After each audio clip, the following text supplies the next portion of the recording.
Mekah selama berabad-abad silam telah menunjukkan peranannya bagi seluruh bangsa Arab.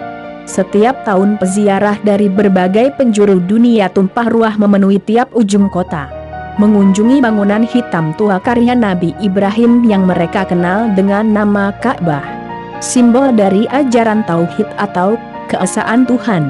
Semenjak pondasi Ka'bah mencengkeram kokoh bumi Mekah, mulai saat itulah ajaran tauhid menelusup jauh ke dalam relung hati penghuni kota itu. Berbagai ajaran agama yang dibawa Nabi Ibrahim telah menjadi gaya hidup, bahkan lebih dalam lagi, yaitu menjelma sebagai adat istiadat. Selama beberapa kurun, Mekah berulang kali dipegang oleh berbagai kabilah yang berbeda-beda. Dari waktu ke waktu ajaran Nabi Ibrahim mulai luntur dan membaur dengan kepercayaan paganisme. Allah masih mereka kenal tapi telah menjadi Tuhan yang begitu jauh. Keberadaannya seolah hanya simbol, karena penduduk Mekah kini banyak memohon pada berhala-berhala di sekitar Ka'bah. Mereka mulai melupakan dari mana dunia ini berasal, bahkan kehidupan setelah kematian tidak lagi mereka percayai. Namun ketika kota ini jatuh ke tangan klan Quraisy, masih ada segelintir orang yang memegang teguh ajaran Nabi Ibrahim. Salah satunya adalah Abdul Muthalib yang kini menjabat sebagai pemuka Quraisy. Sebagai seorang pemuka, Abdul Muthalib mempunyai tugas yang tidak ringan. Ketika musim haji, kewajiban utama beliau adalah menyediakan air minum kepada peziarah yang berkunjung ke Baitullah. Ritual ini lebih dikenal dengan sebutan sikoyah.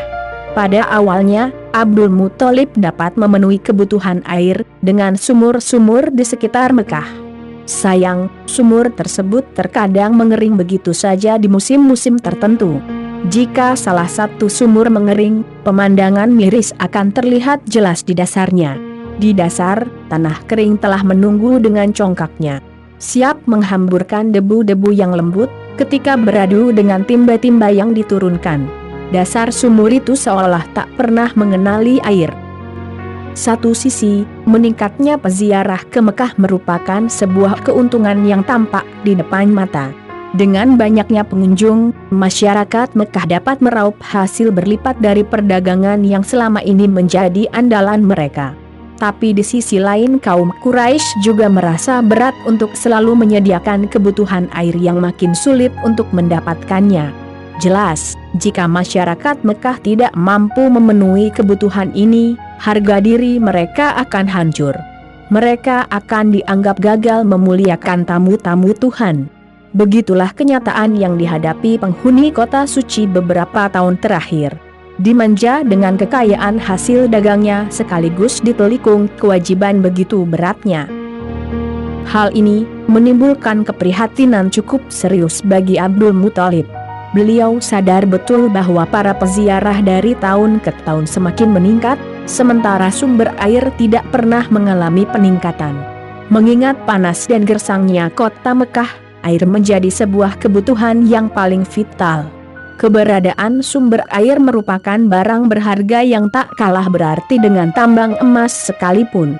Satu-satunya sumur yang bisa diandalkan hanyalah Zam-Zam. Sayang, beberapa tahun silam sumur Zam-Zam telah ditimbun oleh suku Jurhum, tanpa meninggalkan bekas sedikit pun. Sementara suku Khuza'ah yang telah berhasil mengusir Jurhum, tidak tertarik untuk mencarinya. Sumur anugerah Tuhan itu setengah dilupakan karena mereka telah menggali sumur-sumur lain di sekitar Mekah.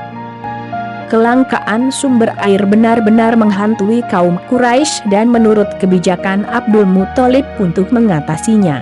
Selama beberapa hari beliau berpikir untuk mencari jalan keluar hingga membuatnya letih. Salah satu tempat yang paling digemarinya untuk menghilangkan penat adalah Hijr Ismail yang berada di sisi Ka'bah.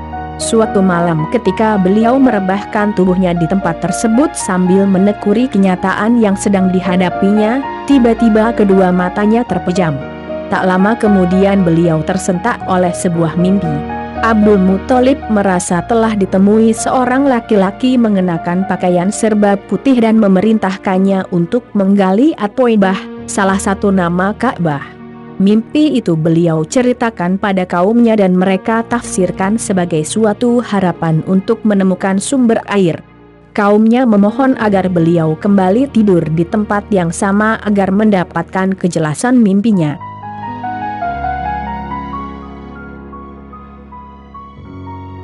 Keesokan harinya, Abdul Muthalib kembali tidur di Hijr Ismail.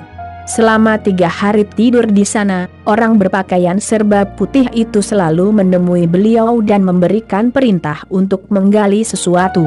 Di hari ketiga itulah, Abdul Muthalib baru memahami yang dikehendaki oleh lelaki misterius dalam mimpinya.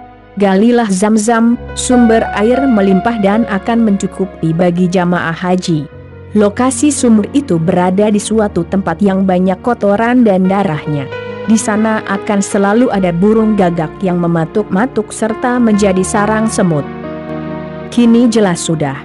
Lokasi sumur Zam-Zam yang selama ini lenyap begitu saja bagai uang jatuh di tengah jalan, harapan Abdul Muthalib untuk menyelamatkan muka kaumnya kembali tersulut. Dengan penuh perhatian, beliau menyusuri sekitar Masjidil Haram. Serta-merta, pandangannya tertarik pada tempat berdirinya berhala Ishaf dan Nailah. Di antara dua berhala sesembahan orang-orang jahiliyah itu ada seekor burung gagak yang sedang mematuk kotoran onta yang bercampur darah kering. Kedua matanya juga melihat begitu banyak semut keluar masuk dari sebuah sarang. Abdul Muthalib sangat yakin di antara berhala itulah terdapat sumur Zam-Zam. Tanpa banyak bicara, dengan dibantu oleh Al-Haris satu-satunya putra yang beliau miliki ketika itu, Abdul Muthalib memulai penggalian. Pekerjaan ini bukan tanpa resiko, tempat tersebut adalah lokasi penyembelihan hewan kurban bagi kedua berhala yang berdiri seperti orang yang berpenyakit. Jelas jika tempat tersebut diusik maka kaum Quraisy pasti protes keras. Abdul Muthalib akan dianggap sebagai perusak tempat suci mereka. Namun semua telah diperhitungkan baik-baik olehnya. Al-Haris diperintahkan untuk melindungi pekerjaannya, sementara beliau menggali tempat tersebut. Baru beberapa kali cangkul yang berhasil mencabik tanah. Suaranya mengundang perhatian beberapa orang yang berada di sekitar Masjidil Haram. Satu persatu penduduk sekitar mulai mendatangi sumber suara. Dan betapa terkejutnya beberapa orang yang hadir di sana. Mereka melihat pemimpin yang sangat berwibawa itu tengah merobek-robek tanah tempat pengorbanan. Berbagai penilaian mulai bermunculan. Namun, semua mengerucut kepada satu kesimpulan, bahwa Abdul Muthalib telah berbuat lancang terhadap tempat suci mereka. Tak ayal, apa yang beliau takutkan benar-benar terjadi.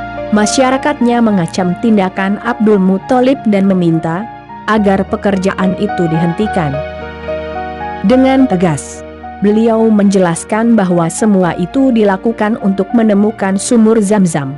Bukan karena ketidakhormatannya terhadap tempat suci mereka. Alasan itu tetap tidak bisa diterima oleh mereka. Percekcokan semakin memanas, Abdul Muthalib bersikeras untuk meneruskan. Sementara masyarakatnya tidak ada satupun yang berpihak padanya. Hari itu beliau benar-benar merasa miskin, yang hanya mempunyai satu putra.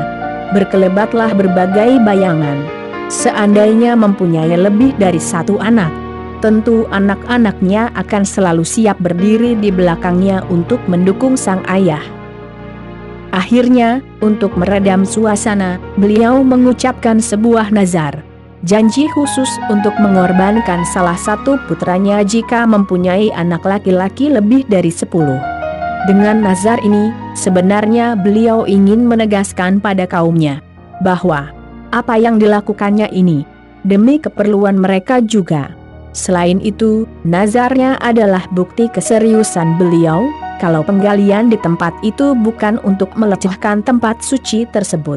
Seolah beliau berkata pada mereka, di tempat ini kalian hanya menyembelih hewan kurban untuk Tuhan Ka'bah. Sekarang lihatlah, aku akan mengorbankan lebih dari semua itu di sini. Aku akan mengorbankan darah dagingku sendiri. Semua orang tercengang. Kesadaran mereka tersentak dengan nazar tersebut. Abdul Muthalib seakan membangkitkan kembali cerita leluhur mereka, Nabi Ibrahim alaihi salam. Nazar beliau sama halnya dengan janji yang pernah diucapkan Nabi Ibrahim kepada Nabi Ismail.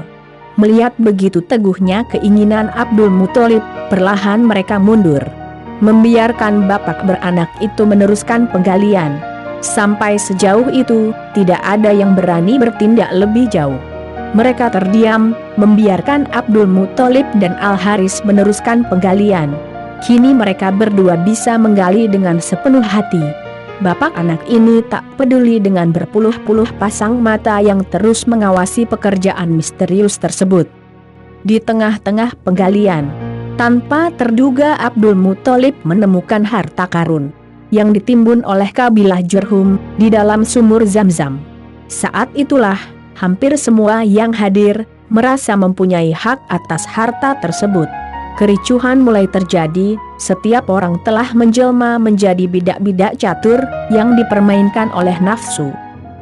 Mereka langsung menyatakan keinginannya kepada Abdul Muthalib untuk mengambil bagian dari harta itu. Menanggapi hal tersebut, dengan bijak, kakek Rasulullah yang bernama asli Syaibah itu segera mengambil keputusan. Beliau memutuskan bahwa harta kekayaan kabilah Jurhum berupa 2 patung emas dan berbagai jenis peralatan perang akan diundi. 6 buah bejana dipersiapkan, 2 bejana kuning untuk Ka'bah, 2 bejana warna hitam untuk Abdul Muthalib dan 2 buah bejana berwarna putih untuk orang-orang Quraisy. Setelah diundi, ternyata 2 bejana kuning mengarah pada 2 patung emas, sehingga keduanya menjadi bagian Ka'bah. 2 bejana hitam mengarah pada 2 jenis alat perang, sehingga semua peralatan perang berhak menjadi milik Abdul Muthalib. Ketika itu orang Quraisy tidak mendapatkan bagian, karena 2 bejana warna putih terjatuh pada undian terakhir. Sesuai dengan aturan, bejana yang terakhir keluar tidak mendapat bagian.